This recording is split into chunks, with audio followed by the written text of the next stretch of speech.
Bom dia, meus irmãos. A paz do nosso Senhor e Salvador, Jesus Cristo, esteja contigo nesta manhã. Sou o professor Rodolfo e é uma alegria e um prazer compartilhar contigo esse quinto dia de exposição no primeiro livro de Crônicas. Eu te convido a orar ao Senhor.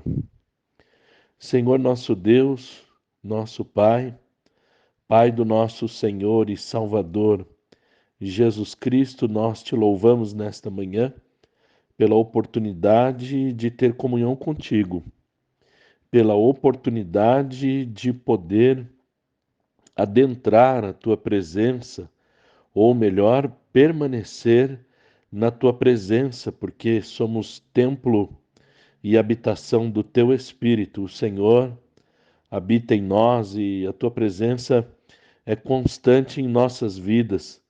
Nós te adoramos por esta grande bênção. Nós te adoramos por essa grande maravilha, esse mistério que esteve escondido por séculos e foi revelado na pessoa do teu Filho, Cristo Jesus, o nosso Senhor. Revelou a tua glória, nos revelou ainda mais o teu caráter, a tua vontade e o teu propósito para as nossas vidas, libertando-nos da escravidão do pecado, perdoando-nos dos nossos pecados e nos vivificando pelo sangue da cruz, reconciliando-nos com o Senhor, trazendo paz entre o Senhor e nós, entre nós e o Senhor. Por isso te louvamos nesta manhã.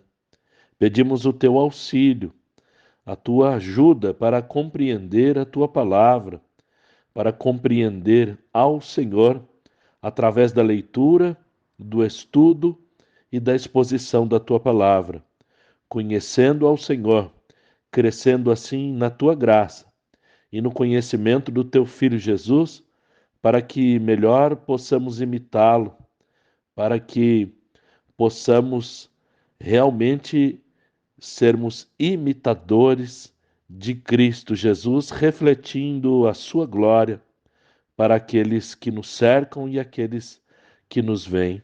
Nós oramos em nome do nosso Senhor e Salvador Jesus Cristo. Capítulo 13. À medida que a Bíblia usa para analisar um rei e o seu reinado, não é composta apenas pelas batalhas vencidas e pelas terras conquistadas, mas no interesse do rei em levar o povo a adorar ao Senhor. A decisão dessa análise sempre pertenceu a Deus. Os escritores, historiadores e cronistas bíblicos, inspirados pelo Espírito de Deus, pronunciavam sobre os reis e fez o que era mal aos olhos do Senhor. Esse rei tinha o seu reinado reprovado por Deus. O reinado que Deus aprova vinha com a declaração: e fez o que era bom e reto aos olhos do Senhor. Davi, conhecendo o seu papel como rei, depois de tomar conselho com seus homens, seu primeiro ato soberano como rei está ligado à adoração e devoção ao Senhor. Davi sabia o que era a Arca da Aliança e o que ela representava. E ele sabia também que Saul havia sido culpado por ter negligenciado a arca, e como consequência, o povo estava descuidado com as ordenanças da oração divina. Portanto, o novo rei e todo o povo foi buscar a arca em Kiriat Jearim. No entanto, o transporte da arca estava totalmente errado. A arca era equipada com argolas e varapaus, e, portanto, deveria ser carregada pelos ombros e não por um carro ou uma carroça. Essa era a ordem de Deus, não importa que os carreteiros fossem levitas. A arca deveria ser carregada pelos ombros e não por carro de bois. Trazendo eles a arca, a festa era grande e todos se alegravam por estarem trazendo a arca. De repente os bois tropeçaram E quando a arca estava tombando num ato de reflexo, Uzá tentou segurá-la. Deus o feriu e o matou. Davi se encheu de tristeza e medo.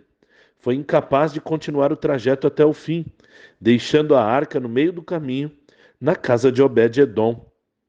A arca ficou 3 meses na casa de Obed-edom, e o Senhor abençoou a sua casa e tudo quanto ele tinha.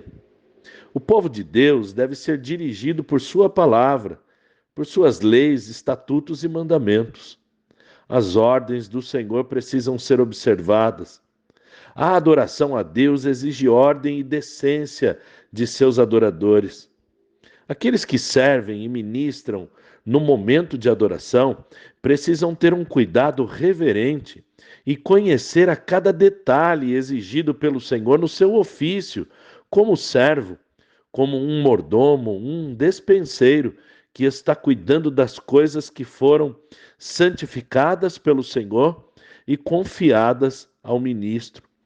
A arca na casa de Obed-edom é uma prova que, com toda a certeza, a presença de Deus traz consigo, seguramente, a bênção do Senhor. Capítulo 14. Os presentes de Irão, rei de Tiro, para Davi, bem como a sua amizade e a sua aliança com ele, serviram como sinal para Davi que o Senhor tinha confirmado o seu reinado. O seu reino foi elevado por causa do amor de Deus por Israel.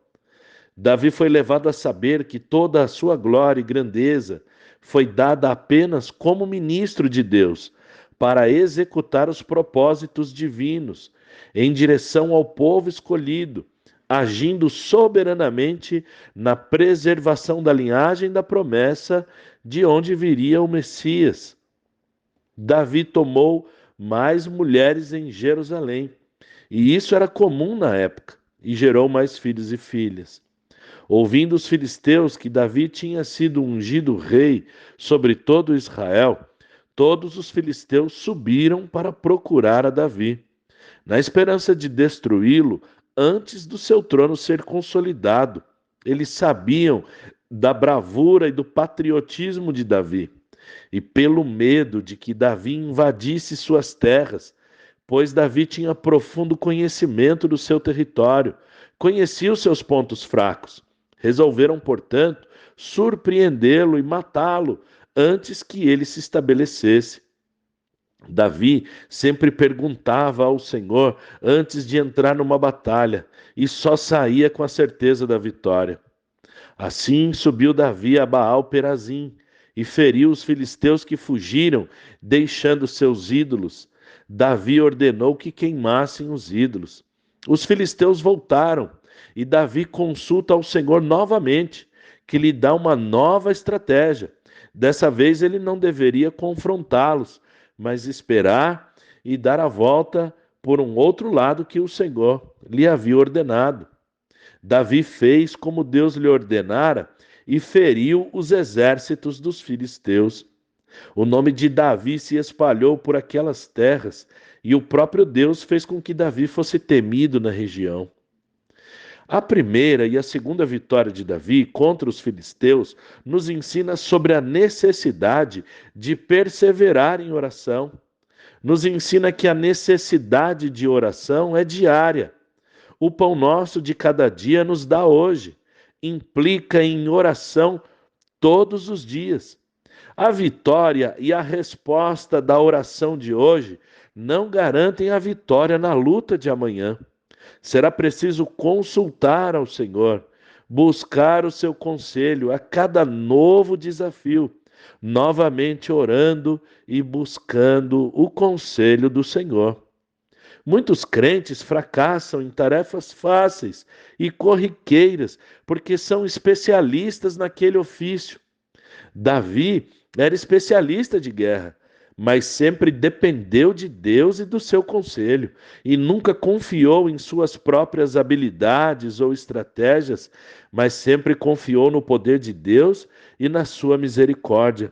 Assim devemos também ser nós, como Davi, buscando a Deus em oração, buscando o conselho do Senhor, mesmo nas tarefas mais fáceis, mesmo naquelas coisas que nós estamos acostumados a fazer. Devemos buscar o conselho do Senhor, devemos orar ao Senhor e entregar todas as nossas tarefas, entregar toda a nossa vida nas mãos do Senhor nosso Deus. Capítulo 15. Davi edificou casas para si mesmo na cidade de Davi. Por meio dos presentes que ele havia recebido, ele pôde construir não apenas um palácio, mas também para a sua numerosa família. Preparou um lugar para a arca de Deus e armou-lhe uma tenda. Posteriormente, ele desejara construir um templo para a arca. Ele desejaria construir um templo para a arca. Davi, receoso com o que aconteceu com Uzá, determina que se cumpra a lei, que apenas os levitas levassem a arca e da maneira correta, com os varais nos ombros dos levitas. Reuniu os filhos de Arão e os levitas, chamou os sacerdotes Zadok e Abiatar, os levitas Uriel, Asaías, Joel, Semaías, Eliel e Aminadab, e ordenou que se santificassem para trazerem a arca. Davi reconhece que erraram na primeira vez, não buscando a Deus. E aqui no versículo 13, fica claro que buscar a Deus teria sido simplesmente consultar o que a lei dizia a respeito de como deveria ser carregada a arca. Isso nos ensina que buscar a Deus, pedir resposta ao Senhor, envolve a oração, quando a gente a expressa e a verbaliza, pedindo ao Senhor orientação e buscando conselho na Bíblia, a palavra de Deus a respeito do assunto pretendido. Devemos empregar os nossos conhecimentos que temos a respeito do assunto e confiar na ação do Senhor em nosso favor, procurando assim sempre agir de acordo com a palavra e com a vontade soberana de Deus. Assim, os levitas trouxeram a arca de Deus conforme Moisés havia ordenado, de acordo com a palavra do Senhor. A ordem do serviço levítico e o sacerdócio estava subordinado à realeza.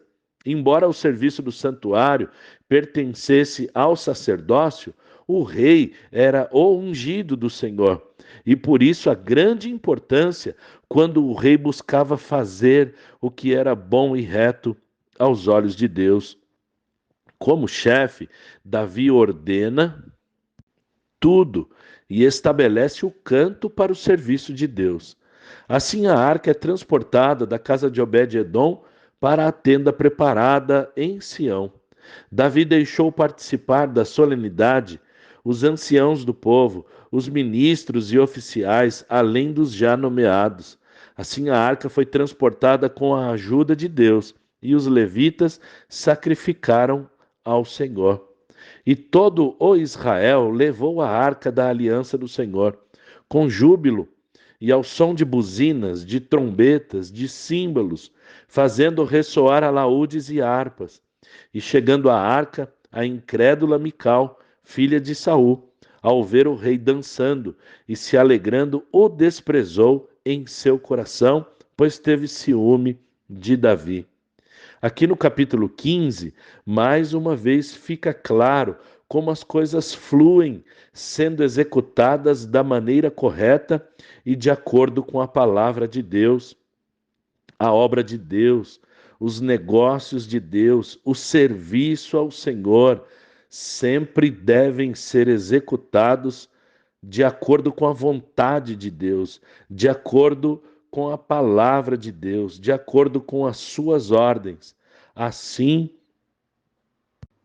se alcança sucesso, assim se alcança êxito, pois o próprio Senhor ajuda-nos na tarefa e na execução.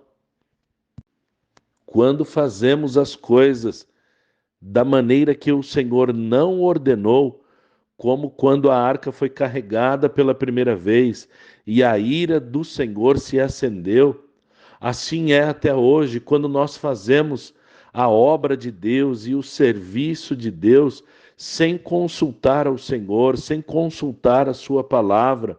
e não damos importância às ordens do Senhor para o seu serviço e para o culto do Senhor.